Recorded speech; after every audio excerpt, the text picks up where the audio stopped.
प्रभु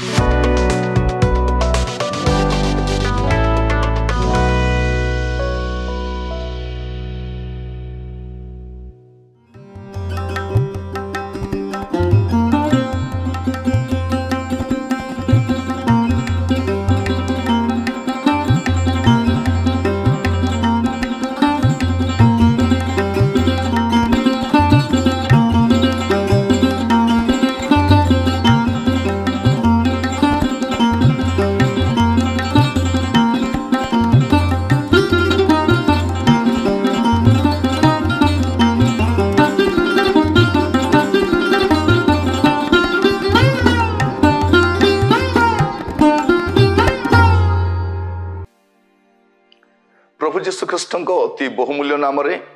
संपर्क इंडिया द्वारा प्रस्तुत नुआ सकाल आशार कार्यक्रम में आपण स्वागत जनाए। प्रभु प्रत्येक को बाहुल्य रूपे आशीर्वाद करंतु। आज जो प्रसंग में प्रभु को वार्ता रखापी चाहे प्रसंगर शीर्षक है ओलटा प्रचार। ओलटा प्रचार प्रचार दुई प्रकार चली। गोटे बाइबल प्रचार दुई प्रकार, मंडली दुई प्रकार, शिक्षा देवा लोक दुई प्रकार, उद्देश्य दुई प्रकार। ओलटा प्रचार गोटे पद पढ़ा जिसाई भविष्य वक्ता पुस्तक तार 5 अध्याय 20 पद। जो माने मंद को भल और भल को मंद कहती, जो अंधकार को आलुओ और आलुओ को अंधकार भली मने करती, जो तिक्तता को मिष्ट और मिष्ट को तिक्त बोली मने करती, से माने संतापर पात्र। ये आम देखू जो माने मंद को भल, भल को मंद। जड़े कहूँ यहाँ मंद, जड़े कहते भल विषय, जड़े कहते पाप, आउ जड़े कहते पाप नहीं, जड़े कहते पवित्र हुओ, आउ जड़े कहते पवित्र नहले भी चलिबो, जड़े कहते जीवन सजाड़, जड़े कहते किसी आवश्यक नहीं, जड़े ईश्वर को क्रोध विषय कहला बेलू जड़े कहते ना आम प्रभु क्रोधित नुहति, जड़े कहूँ ना अनुग्रह को उपेक्षा कर नहीं, जड़े कहते अनुग्रह यथेष्ट, जड़े कहते आत्मिक भाव में सुस्थ हुओ, आउ जड़े कहते शारीरिक सुस्थता यथेष्ट। प्रिय भाई भाई माने गोटे बाइबल को धरिकी लोक माने विभिन्न प्रकार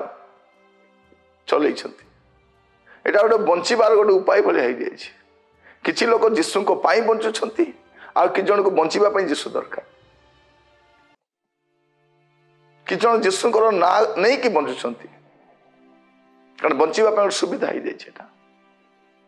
लोक मान को सुहाइला भाया, लोक मान को भल लगिला भाया, लोक मान को पसंदर वाक्य नहीं कि आम आसुचु। ईश्वर कौन कहवाई चाहते ता बड़ विषय आज नहीं, लोक मैंने कौन शुणा चाहते, मु कौन कहले मत पुणी थर सुजोग मिल, मु कौन कहले लोक मैंने तले आसले आदृत करेंगे, मु कौन कहले लोक मैंने इनवल्व काढ़ी मत देवे। यहीटा ही लोकर चिंतार सार।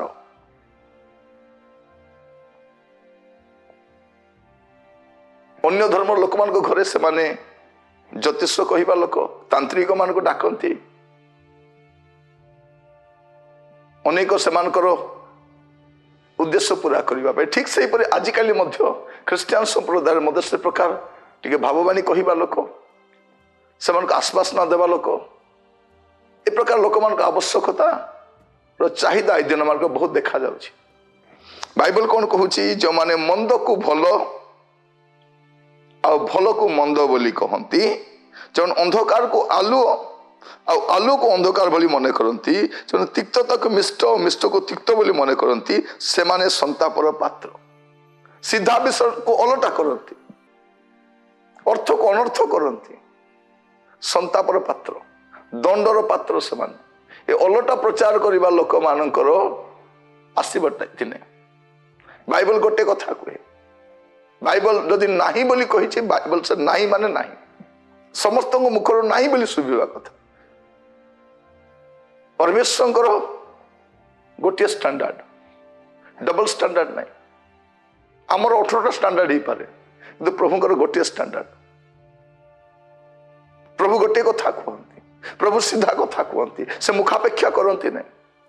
से सालिश करती नहीं बाइबल स्टैंडर्ड अच्छी से स्टैंडर्ड आम कथा हबार अच्छे अलटा प्रचार नहीं आदि जड़े प्रचार कले आउ जड़े काटापी आसूची अर्थ को अनर्थ करुच्ची निजको तर्जमा करने परिवर्ते से प्रचार को तर्जमा करुच्ची गोटे रेफरेंस देखा से आउ अलग रेफरेंस देखा प्रिय भाई भौणी माने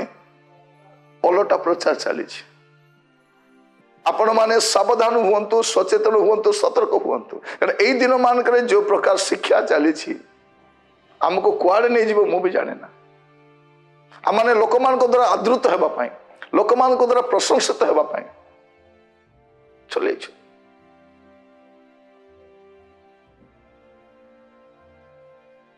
आमने लोक मान द्वारा प्रशंसा पाइबा चेष्टा करुचु आम इन्फ्लुएंस कमीगला आम लोक मान जो भाव में प्रकाश वाक्य प्रचार करने कथा जो भाव में प्रभु वाक्य उपस्थापन करने कथा लोक मैंने बुझी सारे जे आमर उद्देश्य अलग अटे आम किसी लोक मान पकेट रखिक प्रचार करूँ आम वाक्य मत समस्त न था किसी लोक सुहाइला भाया किसी लोक बाधिला भाया था प्रिय भाई भाई मान से प्रकार है भल नुह अलटा प्रचार चली शास्त्री फारूसी मैंने जीशु को कहीं घृणा कले जीशुकर शिक्षा समस्त मिशु नाला से जहाँ शिक्षा दे जीशु तार उल्टा कथा कहते एमाने भूल कथा कहते एमान चरित्र ठीक नहीं एमान उद्देश्य ठीक नहीं जीशुकर विरोधी हेले आमे प्रचारक माने बाहर लोक मान द्वारा जिते विरोधाभास आम शुणी ना आम प्रचारक गोष्ठी द्वारा अधिक शुणीचु उपेक्षा करती याडू सियाडू पोस्ट करती लोक मान को से माने अनेक विषय कहवाई चेष्टा करती अलटा प्रचार चली प्रभु कहते से माने संतापर पात्र ज्योति को अंधकार करतु ना अंधकार मान अंधकार एटा अंधकार विषय एटा ज्योतिर विषय एटा सत्य विषय मिथ्या अटे पवित्र हेबार अच्छी परिवर्तित हेबार अच्छी एटा हमको लोक कहवाई पड़ो मुझे जाने ना आप कि प्रकार संवाद पसंद करते आपण को सुहाइला भाया आपण को भल लगिला भाया प्रचार ना जीवन परिवर्तन आप गत समय मान कौ वाक्य शुणी परिवर्तित होती कौ वाक्य शुणी आप अनुतप्त होती आंठुरे आसी खेदमना होती चिंता कर देखु आप कौ पुस्तक पढ़िले कौ डेली डिवोशन पढ़िले कौ वक्तार वाक्य लास्ट टाइम आप शुणिक अश्रु आसी जाइला वाक्य शुणु शुणु आप कांदी पकई आखिरे आर्द्रता आसी जाइला एमती संवाद आप शुणी कि वाक्य शुणी आप प्रफुल्लित होती ना आप अनुतप्त होती अलटा प्रचार चली सावधान प्रभु आपण मान आशीर्वाद करंतु प्रार्थना करवा अनुग्रहकारी पिता जेन अलटा प्रचार करती से संतापर पात्र प्रभु आपण अखंडनीय वाक्य को अखंडनीय भाव में प्रकाश करने आपण सत्य वाक्य को सत्य भाव में प्रकाश करने आपण न्याज्य कथा को न्याज्य भाव में उपस्थापन करने साहाय्य कर प्रभु ए प्रकार को प्रचारक पीढ़ी उठाओ ए प्रकार को सेवक मान को उठाओ प्रभु जमाने आपणकर सीधा वाक्य को सीधा भाव में कहे सठिक भाव उपस्थापन करेंगे ए प्रकार पीढ़ी तैयारी हो बोली प्रार्थना करुच्ची प्रत्येक मंडली रे ए प्रकार सेवक माने जानतु ए प्रकार सभा समिति से देखा जाओ प्रभु जमाने आपण वाक्य को सालिश न करी प्रभु